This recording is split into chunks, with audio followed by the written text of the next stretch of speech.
So obviously you spent a bit of time at Rise at 7. What separates out a brilliant agency from an average one? Because there's so many people out there that do stuff. That how do you like bottle people's imagination? How do you get a brief out there? But actually, where does the magic come from, and what do you do with it?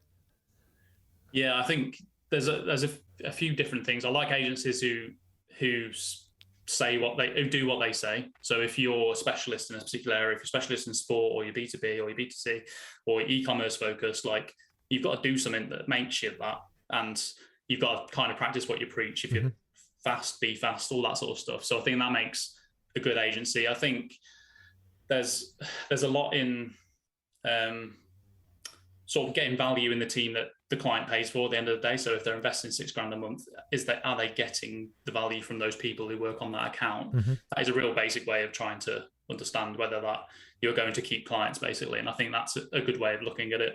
And I've been at places before where I've gone in and been a bit like, I don't think the product's right. I don't think what we're Mm-hmm. doing is that it can be improved. And I think that's the area. And I think it's places before I've seen not an overemphasis, but there's a real focus on like account management and having client services people, which there's nothing against that role at all. But for me, I think being an organized people person is part of something that should be part of everyone that works at an agency and should sit alongside a skill set. So I think when you're speaking to people who have got a skill set and understand everything and can have a conversation and explain what they are doing and the return on investment and all that sort of stuff, I think that makes a good relationship with clients and makes a good agency. I think there's a lot of hot air, get rid of buzzwords, get rid of management speak, just focus on doing good stuff, and the rest of it will fall into place, I think, at agencies. I also think things have changed. So the way people consume marketing has changed. I don't buy into me being served an ad for a product that I've shown no intent in buying. Like, we're all numb to that sort of stuff now. And the person doing that will go into a meeting and say that I was, part of the reach and the brand awareness of that campaign. I wasn't.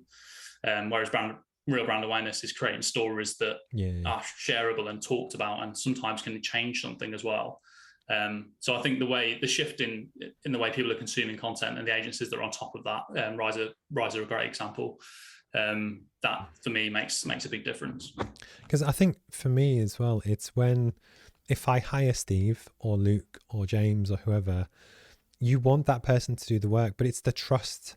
Because it's at some point you'll send me an invoice or vice versa, and it's a case of, can you, is it genuine? Is it nothing? Nobody likes people that just mail in crap, or they get the graduate to do it and it's rubbish kind of work. Yeah. But I think there's real value in when you build personal brands, so people actually think, Luke is shit hot at research and he's the best at that.